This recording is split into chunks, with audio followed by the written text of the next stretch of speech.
My name's Booker. I work at a veterinarian hospital outside of Juniper, West Virginia. I live with my 2 cats and an off-again on-again significant other. I'm coherent and of sound mind. I've tried telling this story 1,000 times. I've tried telling my parents, my friends, my co-workers, but there's no way to tell it without sounding like a complete lunatic. Their eyes just glaze over and I get the smile.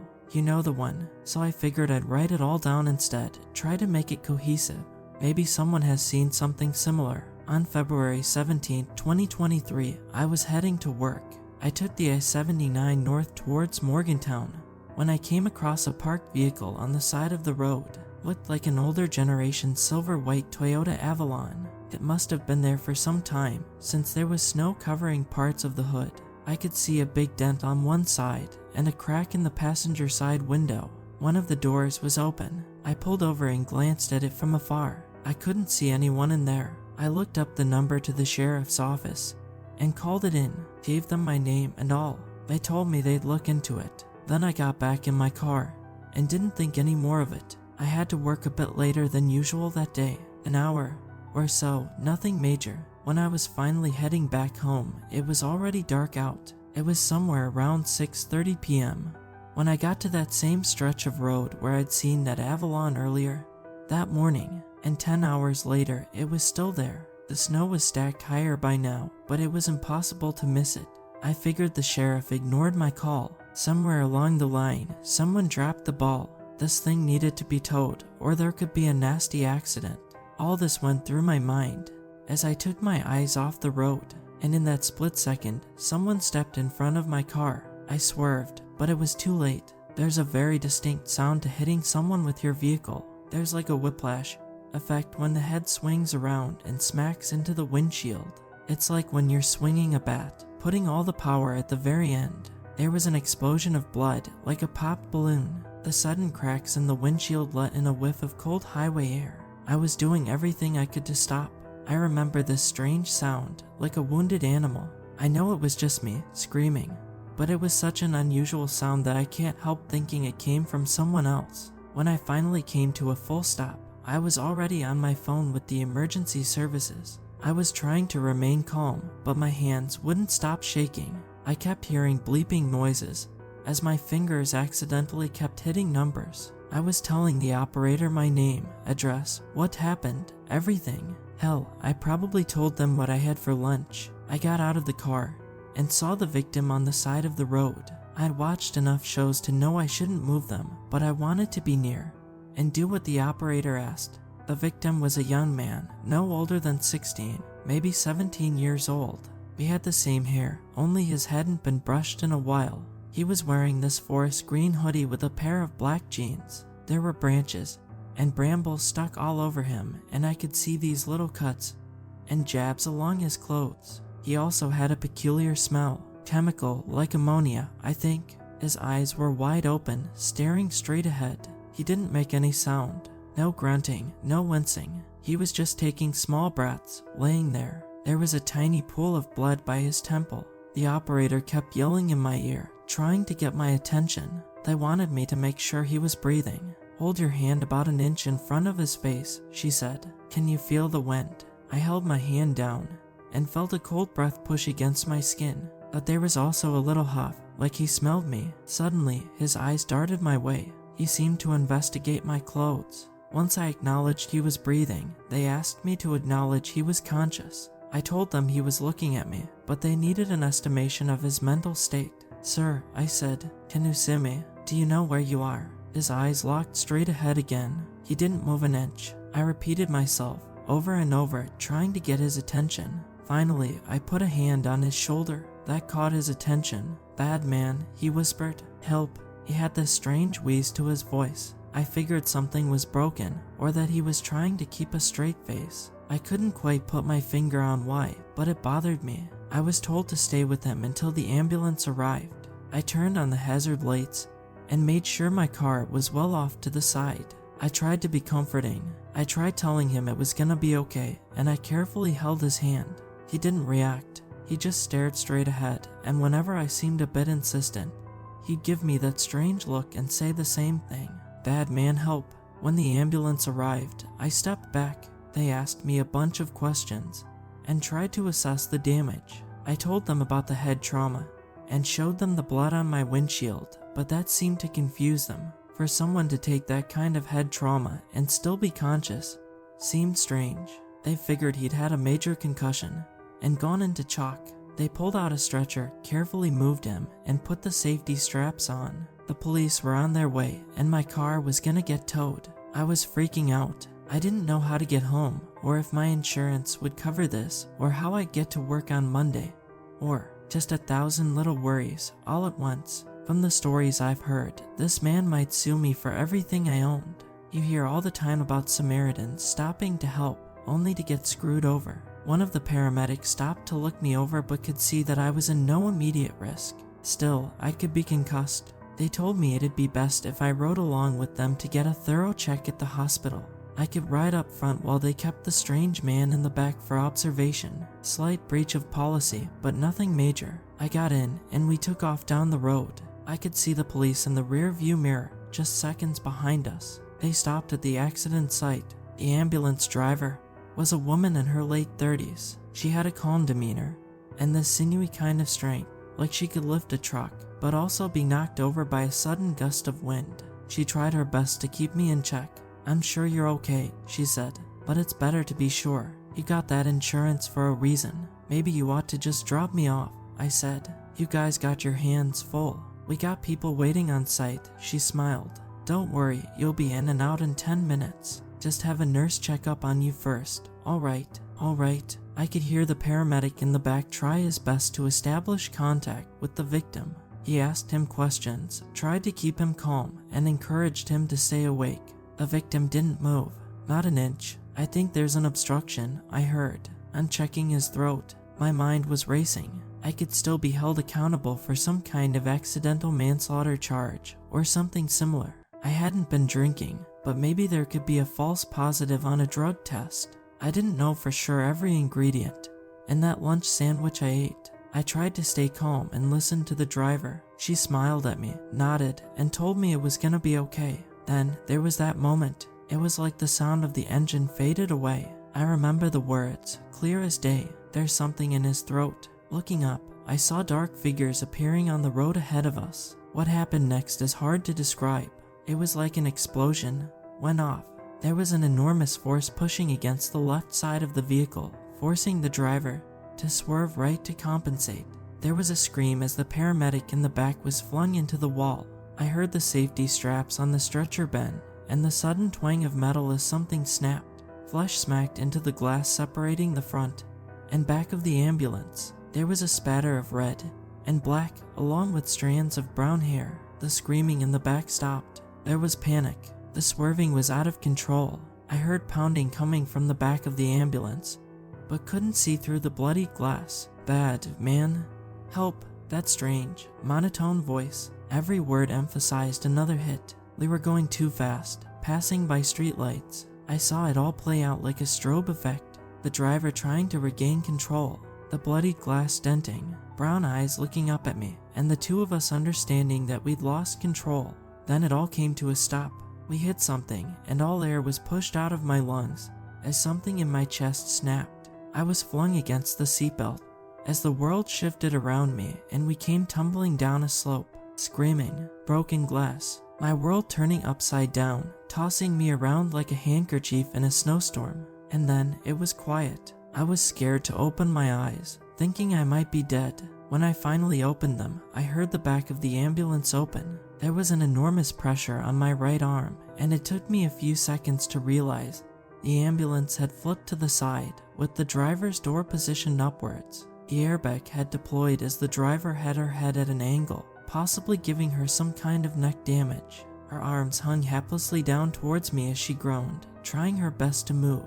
I hadn't even noticed the airbags going off, but now that they lay deployed and used, I could see that they probably saved my life. I could barely see anything. There were no immediate lights here, and everything was at a strange angle. If I concentrated, I could make out a few stars in the sky. One of the headlights was still on, but that just illuminated the ground ahead. I felt snow brush against my hand, as I realized most of the passenger side window on my side was gone. I stayed still, waiting, trying my best to catch my breath. My lungs ached, and every bit of movement on my part caused a new string of pain to shoot through me. My head was ringing, and I couldn't identify what exactly was wrong with me. Then, the door on the driver's side was torn off.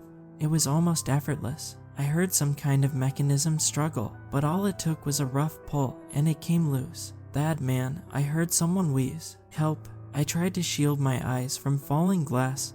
As I looked up, someone was lifting the driver out of her seat. "No," she complained. "Wait, you can't." Then, a hard pull, she screamed. She was still stuck on something, but whoever was pulling her out didn't care. Instead, they pulled harder. I heard something snap as she came loose, and heard a thump as they unceremoniously threw her off the side of the ambulance. There was an impact, and she went quiet. I saw the silhouette of someone looking down at me, someone with a green hoodie. "Bad man," he said. "Help." Something was telling me to run, to kick, fight, scream, and force my way out the broken windshield. There was that instinct, telling me that this was something far more dangerous than a car crash. That strange monotone voice was unmistakable. This was the man I'd hit with my car earlier. In a moment of instinct, I froze. I closed my eyes, leaned my head away, and just lay as still as possible. I felt the ambulance shift as he climbed down and tugged on my jacket. Fingers ran down my face, like when a cat tries to poke you with its paw for attention. I stayed still, holding my breath. Another tug at my jacket, and then they climbed back out, leaving the driver's side wide open. They weren't interested in dead people. I tried to stay still. One of the headlights were still on, and I could see dark shapes moving outside. I could feel my pulse rising and slowing as my body demanded air, but every breath felt like a risk. I tried counting them to keep myself calm. There were 4 people outside. One of them was the man in the green hoodie, but the other 3 had wandered in from seemingly nowhere. An overweight and balding man with a thick red scarf, a tall, muscular woman with some kind of choker, and lastly, someone who looked like a 12-year-old girl. None of them was appropriately dressed for the season, yet none of them seemed to freeze. Also, I couldn't see them breathe. I tried to get my phone out of my pocket, but it was difficult without moving too much. The deflated airbag kept crinkling when I moved, and I didn't want the people outside to notice. They had dragged the paramedics into the snow and seemed to be inspecting them. One of the 4 people, the one who looked like a young girl, perked her ears up and looked off in the distance. It kinda reminded me of how a meerkat alerts the flock. The others stopped to look at her. Then, in a coordinated movement, they all dropped to the ground, seemingly dead. One by one, they started screaming with these eerie, hollow voices. "Help, help, bad man, help." I could hear voices in the distance. An old woman screaming "Oh my God" over and over. A man telling them help is on the way. Another man shouting, telling them to hold on. From behind the cracked windshield, I saw a man drop to his knees in the snow, putting his ear to the mouth of the one with the hoodie. I wanted to signal him to run or to back away, but I couldn't risk myself being pulled into this. If I exposed myself, it might be a death sentence. Whatever these people were doing, there was something fundamentally wrong. "He's not breathing," the man yelled out. "Hurry." He pushed the hoodie back, straightened the man's neck, and started to administer CPR, hard compressions, and then mouth to mouth. He did it several times, and I saw people coming down from the highway slope to check them out. At least 3 people. One was on his way over to help the tall woman. Then there was a strange sound. The man administering mouth to mouth stopped. He made this strange gurgling noise as he tried to pull himself up. At a glance, it seemed that the man with the hoodie had somehow attached his face to him, like a suction cup. There was a struggle, and this pained humming noise, growing louder, like someone screaming into a pillow. For a moment, the men's lips separated, and I saw something ivory white moving in the space between. The man with the green hoodie did something impossible. It looked like his shoulder blades moved independently of his arms, pushing him up with an impossible sit-up, still with the man administering CPR on top of him. He flipped, putting himself on top, with the man underneath him. Then, walking on all 4s like a scurrying insect, he started to drag him, mouth to mouth, away from the highway slope. At this point, a switch clicked in my head. These weren't people. I couldn't stay calm any longer, and there was no way that I'd try to fake being dead any longer. I couldn't risk it. Instead, I forced my leg up and started climbing out of the ambulance, putting my dirty shoes down on the expensive equipment, using it as a springboard. There were so many screams. I saw the tall woman bite down on the calf of her would-be rescuer and dragging him off. The 12-year-old girl-looking person jumped on the back of another, biting into their neck and digging her fingers into their chest. It was so fast, like they'd practiced it. It was perfectly coordinated, and in a matter of seconds they'd overpowered 3 people. The moment I got out of the ambulance, I noticed one of them looking at me, the balding man. He had these wide black eyes and a strange-looking tongue. It was completely white and had a split end, like a cluster of noodles or snake heads. For a split second, we just looked at one another. Then he dropped to all fours and started galloping towards me. I jumped off the ambulance, only to lose the remaining air in my lungs. I had clearly broken something and couldn't stand up straight. I just couldn't. The nerves didn't obey the way they should. My leg was sprained, but as long as I didn't bend it, I could move pretty fast. The ambulance had driven straight off the highway, down a slope, and slid into a field. I could see this long stretch of barren ground where snow had been pushed away. There was a small patch of trees next to us, and I decided to rush through it. Maybe it would slow him down enough for me to catch my breath. I was getting lightheaded, like I couldn't push enough air into my body. Bad man. Help, bad man. Help. The balding man kept repeating the same words over and over with every gallop.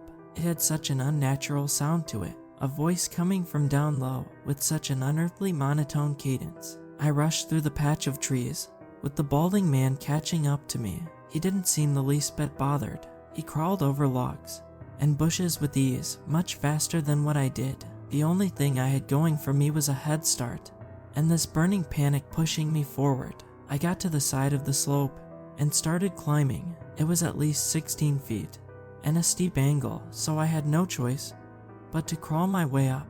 It was part dirt and part gravel, making me slide whenever I put too much weight on it. Fortunately, the balding man was much heavier than me. He had a lot of trouble getting up, but he made up for it in enthusiasm and sheer abandon. He dug his hands in, he kicked with his feet, he jumped and lunged, and little by little, he was catching up to me.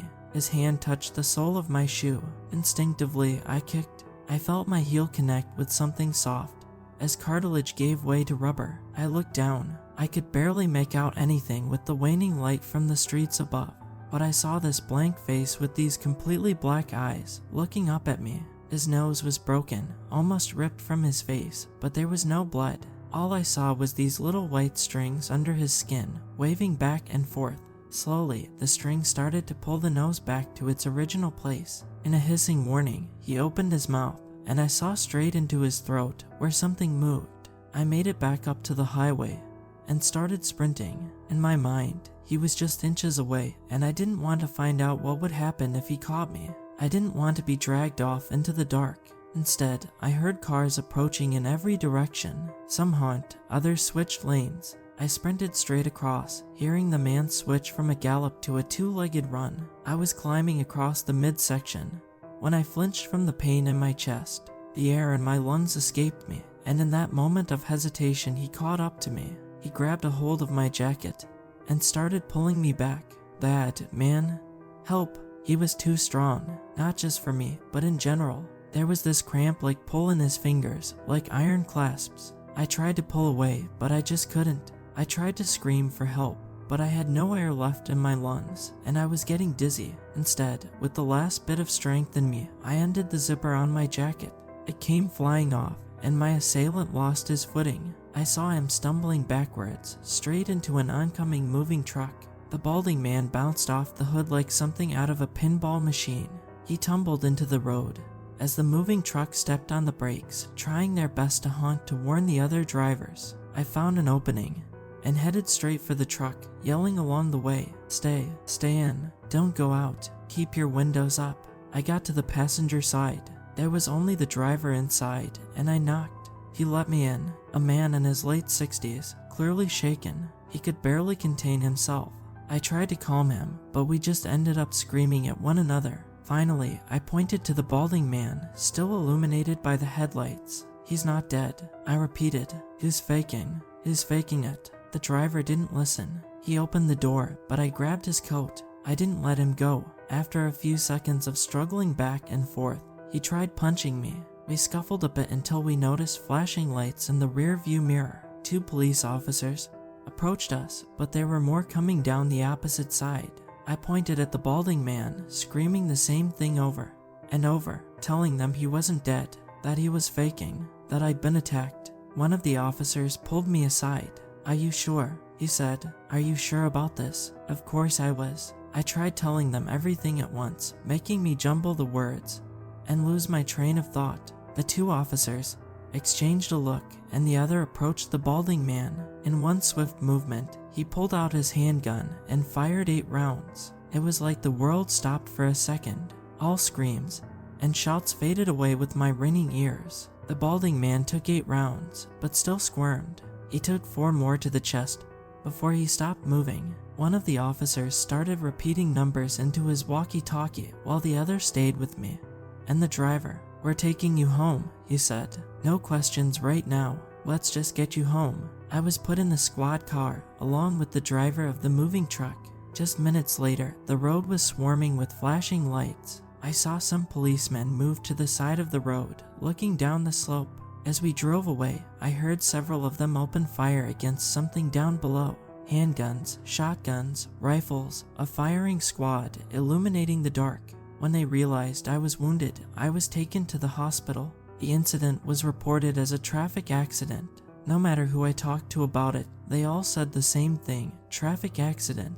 That's what it said in all the papers, online, and in all the reports. That's all I got to hear, over and over. Traffic accident. Not a single source mentioned handguns being discharged or people being carried into the woods. I was diagnosed with a concussion, a broken rib, and 2 small fractures just below the knee on my left leg. Every time I tried to mention what really happened, I was immediately dismissed. Not a single reputable news source would listen, claiming I was concussed and obsessed with popular fiction. Apparently, these things are a common urban myth. They call them scarf people, and there have been stray reports relating to them for years. Fake people using devious tactics to lure victims into secluded areas. It goes against my nature to look the other way when I see people get hurt. I want to help. I want to be there. But now I know that there are things out there that aren't playing by the same rules. They're just playing possum.